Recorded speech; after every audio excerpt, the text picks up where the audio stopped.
Hi, I'm Debbie Moraes. Once again, this is Legal Matters, the program that's designed to address the critical issues that are facing consumers and businesses today. Legal information, practical solutions, and straight talk about a wide variety of topics that affect your work and your home life. Today, what can you ask, what can't you ask, and on the other side of it, should you answer or what should you answer?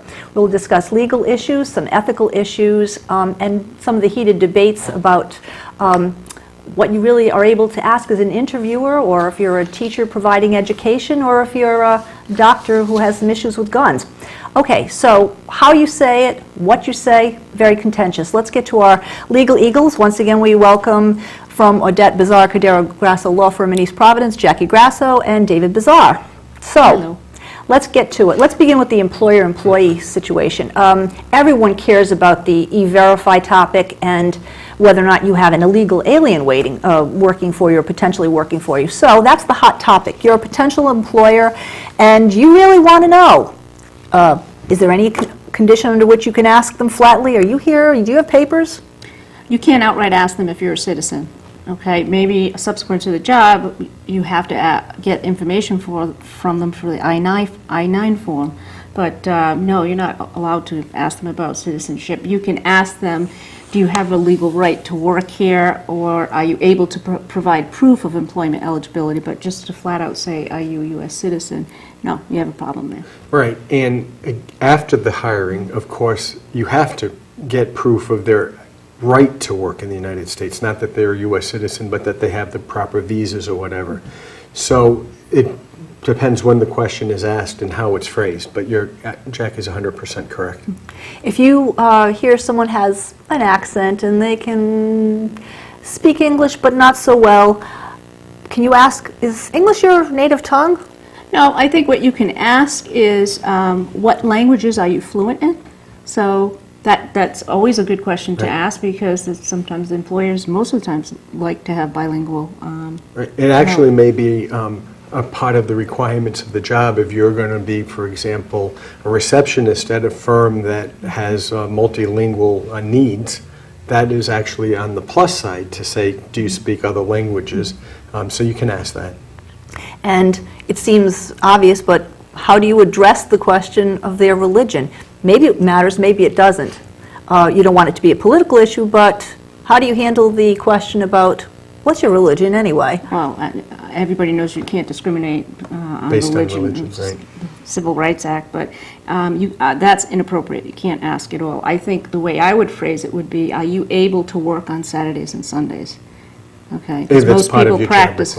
Yeah, if it's part of your job requirement, weekends, most people practice their religion weekends, Saturdays and Sundays. Well, are you able to work on Saturdays and Sundays? What about Passover? It might hit on Friday, or some of the other religious holidays. You can't discriminate in your employment practices or in your hiring practices. So I can't think of any circumstance where religion might be an appropriate question to ask, except perhaps if someone's applying to work as a minister or rabbi. Correct. Well, if you have a schedule in front of you, you could say, couldn't you say to someone, are you available to work on these scheduled dates? And you might have the list, which is Easter and, I don't know, Kwanzaa or whatever. So ask them what religious holidays they would be taking off. No, how about would you have to say instead, or might you have to say instead, are you available to work these scheduled dates?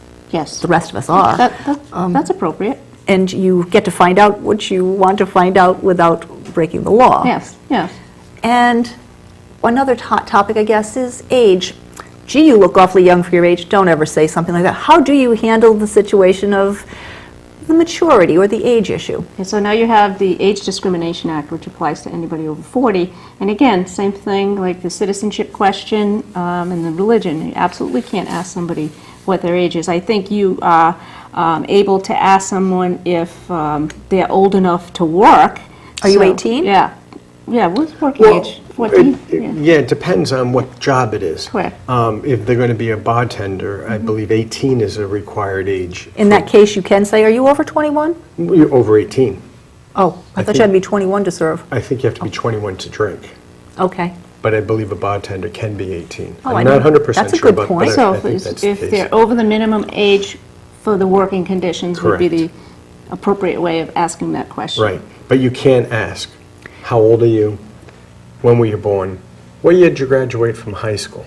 You know, those are questions that are designed to ask a question that you're not allowed to ask. How about as an employer, I'm thinking I might need to train you, it might take a little time, that's an investment on my part. How much longer are you going to be able to work? I might want to know whether, am I going to get 10 years out of you or 20? No, it's How do you still handle it? inappropriate. I think the only time age should come up from an employer would be after you are hired. Right. At that point, you'll be filling out your W-4 forms. And There might be and have to- insurance yeah. forms if they're It's the going only on time. health insurance. Then you can ask those questions to fill out the forms, not to determine whether or not you're going to hire them or keep them employed. From a PR perspective too, I might think, so what are your long-term career goals? Even if someone looked like they were 40 or 50, if you asked what their long-term career goals are, you might hear, well, I'm trying to fill this position and I'd like to graduate to or be promoted to. At least you'd get some inclination from them about whether they want to be on the job for 5 years versus 15 or 2. Right, and I think phrased in that manner, I think you it's could ask that appropriate. question. Yeah, it's appropriate. Jackie, so what's your maiden name? Can anybody ask that? No, you're not supposed to. No, you're not really supposed to ask that, because now you're asking about marriage, and now you get back to the discrimination issue. And you Right, have a problem there.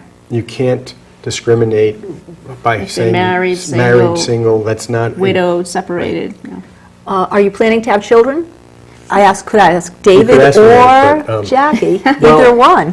You could ask me if I'm planning on having children, but it would be Then we have inappropriate. another television show Well, on that. yeah. but in any event, it still would be Illegal there? not Or inappropriate. It's an inappropriate question. But it's not illegal to ask a man? It's just illegal to ask a woman? No, I think it's inappropriate and it violates employment discrimination laws if you ask either. Correct.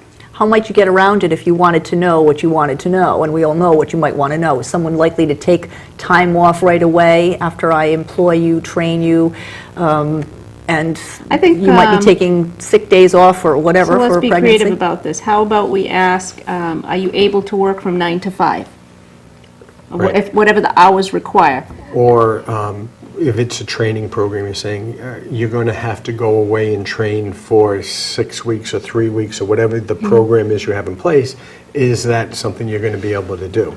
Are you able to work overtime? Are you able to travel? I guess that would address, if someone were thinking about having children, then overtime would certainly put a snafu in their scheduled plans for child care or whatever else. Might that be a reasonable way to get around it? Yeah, I believe so. And of course, after hiring, then you need to know what their dependents, or Right. how many dependents they have, because that's required will know for that. Right. your wage form, your W-2 Right. or W-4. But in the process of hiring somebody, it's You not can't. appropriate to ask, are you pregnant? Do you have children?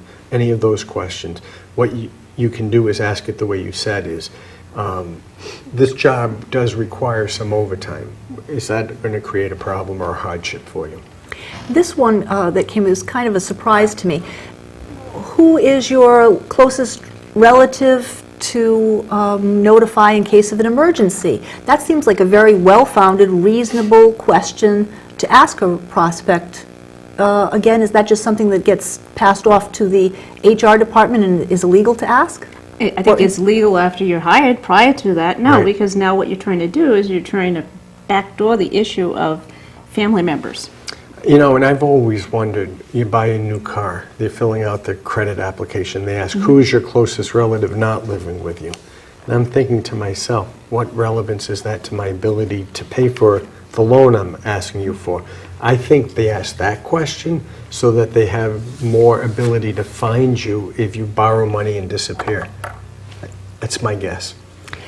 From that employee or would-be employee's position, you may know or you may not know, hopefully from this show you do know a little bit more about what's legal and what's inappropriate, but how might you answer some of these questions that are sensitive or awkward or frankly just personal? Would you, if you were advising a client as lawyers, would you tell them, you can't ask that, may I remind you, sir, or would you suggest another way to handle it? Well, I think we would tell them what the boundaries are, what you can and cannot ask, and we would find maybe an appropriate way of trying to ask the question that is not directly flat out asking them, what is your race, what is your But age? are you asking from the other side? I'm sitting on the other side of the table And as you the want to be employee.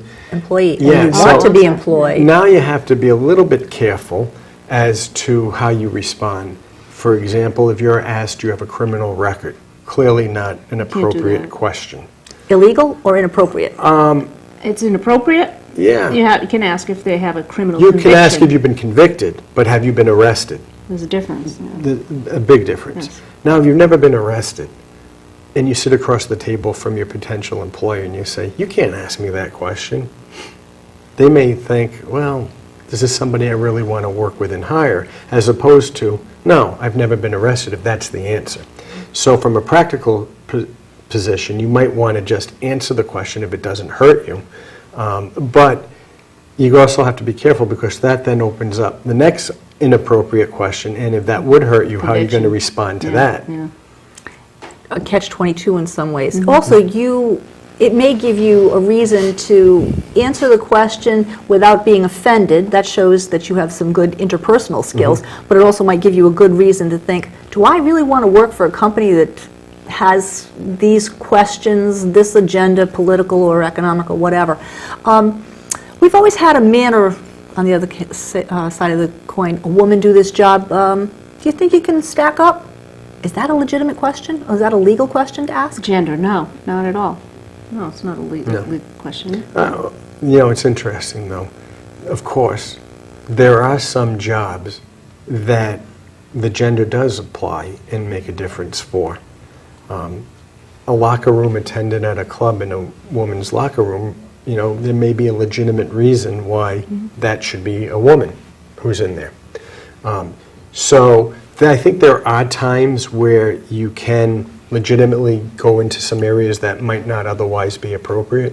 Once upon a time, I'm sure there was some unspoken or actually commonly spoken issue about a woman sportscaster not being in the locker rooms and getting the scoop before or after the game or whatever. So I can imagine that someone who was interviewing for that job, we've always had a man do this, how do you think you stack up, would be very reasonably a question that someone might want an answer to. How would you suggest that someone answer that if you're the prospect? How would they answer it? Well- I would talk about their experience in the particular field. Right. Maybe past job experiences. Right. And I'm a writer. I can do this job. Here are examples of my writing, and I am not the least bit offended or concerned about having to be in that locker room to get the appropriate questions. And in fact, the team should take some consideration of me being in there and telling the players what's appropriate and not appropriate. Someone might want to not take issue with that. Someone might say that's an illegal question for you to ask. However, I want you to know these are the things that I bring to the table, as you point out. That's a very interesting thing, I think, for people to have to grapple with when it's a sensitive issue. Some overtly obvious ones, maybe not so much of a problem to deal with. What do you think of inter-office dating? Is that a legitimate question? Well, companies do have policies. Yeah. I don't know. I don't. Well, here's I don't the think appropriate response, I think. Yeah. My response, if someone asked me that, and there was no way of my knowing, is I would ask, what is your policy on Yeah. that? It doesn't really matter what I think. I'm a team player, I'm a company person. What's your policy? I'll abide by it. Could you ask instead, have you ever been disciplined for behavior issues? Would Again. that address it? Then you're going back to what David's question was earlier, his example, have you ever been arrested? So I think that's the same thing. And discipline, another area that often comes up with employers, is, have you ever been hurt on the job? Okay, now you're getting to the workers' compensation part of it, and you're not supposed to do that either. And disability. Well, then exactly, you Disability. start knocking up against that wall. Yeah. What do you say? What do You can't say? ask that it's illegal? Or do you say, no, I've never been hurt, no, I've never, no, I've never? It's difficult because you're there seeking a job. And if you say, no, you can't ask me that, then you know what the employer is going to do. The employer is going to just assume that, yeah, you've been hurt on the job. Or they're just going to feel as though you're trying to avoid the question, and you're less likely for the person to be hired. And you also have to think about this. You can't, when you start getting into disabilities, ask someone, do you have any disabilities? Are there any things you can't do? But you may be able to talk about the physical requirements of a particular job and explain those requirements and talk about it in that form. Would an open-ended question then get you off the hook? How do you feel about the fact that you would need to be up and down 4 flights of or 4 levels of this building, and you would need to shuttle 100 pounds 5 times a day? How do you feel about that? Would that be a legal way of approaching You could the do question? Or I think is it's that kind of Yeah. in a gray Are we area. I gray? think the best way to ask that question is, are you able to perform the job duties? Right, exactly. We have a lot of physical requirements of the job. Are you able to perform these Right, duties? and that's what I was thinking is, you might ask, you are familiar with it, you understand the physical requirements of this job, and maybe even a better way to ask the questions, are there any accommodations that you would want or need to be able to do it, or can you do it as is? Good points. What about the, everywhere you'll see posted no smoking. Do you drink? Absolutely the same thing. That's an inappropriate question to ask, because now the employer is making an assumption about the prospect. So, Right. no, you can't do that. And what would you suggest that how someone should answer that, or not at all? I drink socially. Or should they not even address that? I would say I drink soda, I drink water. Yeah, I drink. I need Right. It's, you know, you have to understand who you're dealing with across the table from you from a practical point of view. If it's a situation where you know that this is going to create a problem, if you drink at all, then don't answer the question, or do what Jackie said. Sometimes, while it shouldn't be the case, there are some interviewers who are not really well schooled and don't have all of the available information and don't know how to ask a question. So I think there's probably a good reason to not always take offense first, but certainly at this point you would, at some point when someone's interviewing for a living, you would think that they would come across all of these questions, including, can you ask, do you take drugs, illegal drugs or legal drugs or whatever? Well, I think you're okay there, but you can't inquire about the use of prescription medications, because now that's getting more personal, what their disabilities may be. Again, I think that's a gray area too. I think you stay away from that issue. So, the job may require that you take a drug test, so you may not even have to ask that question, because the proof will be in the pudding when they get the test results. Certain jobs with public safety implications, they can require drug testing. Correct. How about the military? Certainly, many people are concerned about how the person they employ might end up having to take a leave of absence, and their job's supposed to be held. So how do you get around the question? Are you a member of the National Guard or the Reserves? Is that legal to ask? Are you a member? I don't know. I don't think I'd have a problem with that. Well, military service, Honorable, isn't it? Absolutely honorable, and they can certainly not ask you if you were discharged honorably, or ask for your papers, that type of thing, or really even what your experience is. Ask them, what is their experience? Right. But you could they were in ask how their military. what the relevant work experience to the job they're asking for was, to what they learned or acquired skills that they had from the military. If you know as a employer that leaving for the military disrupts your work schedule, that's the question you really want answered.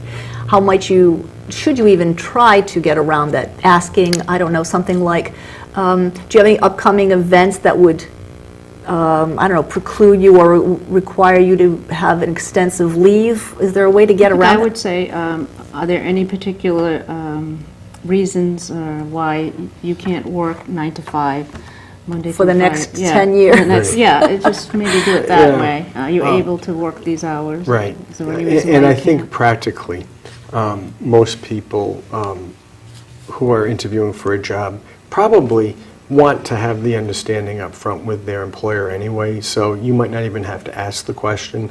If I'm going to take a job with you and I'm in the National Guard and I have a monthly or whatever expectation of my time, I'm going to let my employer know that. Sounds right. And many interviewers like to be friendly or try to establish a rapport with their prospect, and I guess there's also that potential of crossing the line of being just a little bit too friendly. So, do you have a boyfriend? Girlfriend? Are you and your boyfriend Inappropriate. living together? Absolutely inappropriate. Inappropriate, illegal? Exactly. How might you, in that same spirit of that interviewer who's trying to be nice, establish rapport or not, maybe as an ulterior motive, or she, how would you suggest that someone who's being interviewed respond to that? I'm happy with the life I have right now. Yeah. Maybe that way. That sounds good. How about something like, do you have any other relevant questions, or is that putting someone on the offensive, do you think? You don't want to become confrontational with your prospective employer. Yeah. Be tactful. So, yeah. I guess this would be a good time to switch to another issue that comes up with what you can and can't ask. Right now, there's an issue about doctors and vaccinations. Suppose I'm a doctor and I'm worried about my patient, and not just one patient, but all my patients. Can I ask, is there a child here who's not been immunized, or has your child been immunized? What happens? What should is a parent supposed to, is he obliged to answer? What happens if he lies? What are the consequences on either side of the fence? Are you asking, is the child the one being treated by the doctor? The child is about to be treated. A doctor cares about this patient, but the rest of his patients. An unimmunized child in the sitting room could absolutely infect other children, and there have been several reports nationally when that's taken place. So you want your child to be treated. I'm inclined to say no, you shouldn't ask that question, but the doctor does have an interest in it because it could be a health risk Right. in affecting his or her other patients. Right. And if the doctor is the pediatrician who's treating the doctor, he needs to know certain things so he can properly treat your child. How about some doctors who have said and posted, this child who is not immunized, I'm not going to treat. And they've done that, and they've said that they've had a legal right to do that. Some of them are going to be paying a fine for. Yeah. It's not a national, well-known, well-accepted policy. There are a million exemptions. But ethically, never mind legally, how does that sit? What are your That thoughts? doesn't sit too well with me. Ethically, if you're refusing to care for a patient, then you have a real issue. As a doctor, there is the Hippocratic It Oath. You're violates your supposed Hippocratic Oath. to care for people, on the one hand. On the other hand, if that doctor's particular concern is that I don't want a child in my waiting room who might infect other children, and so I'm worried about those children, that's one issue. But there might be a way for that doctor to treat that child outside of his or her own office. And on another note, how about a doctor who wants to know whether or not there is a gun in the house when he's making a house call? Then you have a safety issue, but Right. again, I don't think you can ask that question. Now you're interfering with their privacy. Yeah, I do think that for a doctor to worry about that for someone who's coming to his office for treatment, clearly inappropriate. It's not an issue that the doctor needs to be concerned with for the treatment. It doesn't affect the treatment of that child. However, if the doctor's concerned about the child's safety and he knows there's a gun in the house, he could have a conversation about proper safety measures being taken to protect the child. Apparently, the Docs versus Glocks took place in Florida, and there are doctors who are now trying to sue and make sure that they are not held with a gag order. And I guess in many cases, they do worry about the child's safety or the family's safety or even their own safety when there's a gun in the household, and many have safety issues attending that.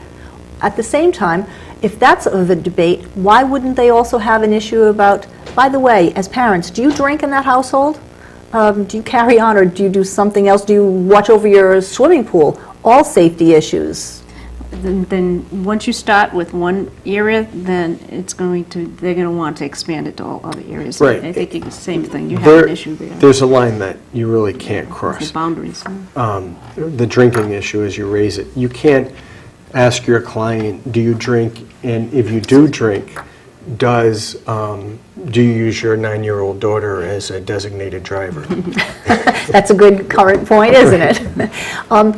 When they are claiming that they have all of the child's, all safety, preventative issues on their docket, it seems that once a doctor is saying it, I think that there could be a reasonable, a good question for me to ask, this is a reasonable thing for me to ask, then suddenly should they be exempted from consequences such as you could be, I think they've had their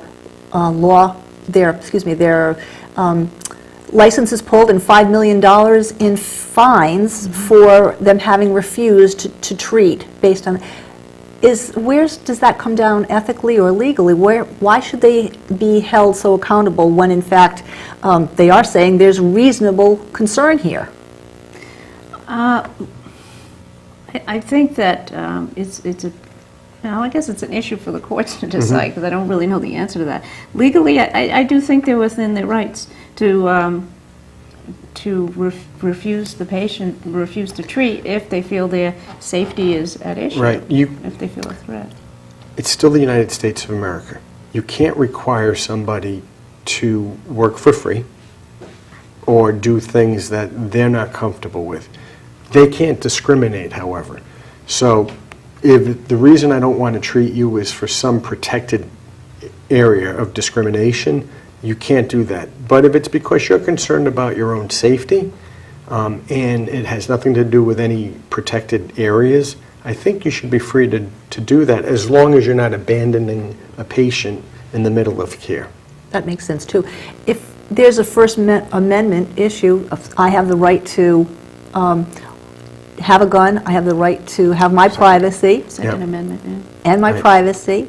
If you are dealing with a doctor, wouldn't you automatically assume that based on what that relationship's about, just like we have as a relationship with our lawyers, there is reasonable, there's reason to know that what you say is held confidential and is never going to be disclosed. So why would anybody worry about whether or not they disclose that they drink?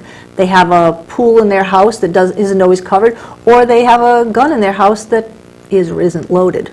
So the time monitor's out, so I don't know how much time we have to delve into all of that, because there's a lot of meat on that bone that you just put out there. But someone's constitutional rights are protected against the government interfering with their constitutional rights. It's not designed to require, other than you can't violate someone's civil rights, but it's not designed to say that I don't want to treat someone who carries a gun into my office, for example. You have the right to carry the gun. You have the right to be treated by another doctor. I hear some noise. It sounds about time for us to be wrapping up. Consequences. What would be easier for them to do? Handle this on a state-by-state basis, or quickly for them to just pass a law unilaterally that doctors are able to make the best judgment in view of what's going on with their patients and just have that be an executive decision? I think Florida is going to be the testing ground. It's whatever the outcome in Florida, other states may act on it, but if they want to, they can draft some legislation and try and get it passed. Good. Thank you. Our session of Legal Matters will continue. Please join us. Thank you.